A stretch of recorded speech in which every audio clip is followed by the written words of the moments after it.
ఏమైంది అసలు అన్నా?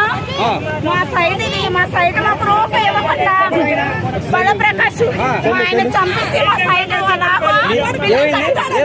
మా సైడ్ తీసుకొని మాకు రూపాయి ఇవ్వకుండా స్థలాలు కట్టిస్తున్నాడు. మా హస్బెండ్ కూడా చంపేస్తాడు ఆడే. ఎవరు? బలప్రకాష్. పోలీస్ కంప్లైంట్ ఇవ్వలేదన్నా. మేము మాకైతే అమ్మనన్నా లేదు. ఎవరు ఏం చేస్తారని కడతా దండ పెట్టి వదిలేసాం. మా సైడ్ ఇది పేపర్లో కూడా వచ్చింది. ఇది దుర్గడ సైట్ అని. దుర్గడ సైట్ ఈ రోజు రూపాయి ఇవ్వకుండా కట్టుకుంటున్నాడు. పలుకుబడి అందరంతా చేసుకొని కట్టుకుంటున్నాడు. ఎందుకన్నా బయటకు రావట్లేదు అడగండి. ఎందుకు రావట్లేదు బయటకు రావట్లేదు అడగండి. మీకు డబ్బులు ఇచ్చారా? మాకు రూపాయి ఇవ్వలేదన్నా. రూపాయి బ్యాంకు ట్రాన్సాక్షన్ రూపాయి జరగలేదు.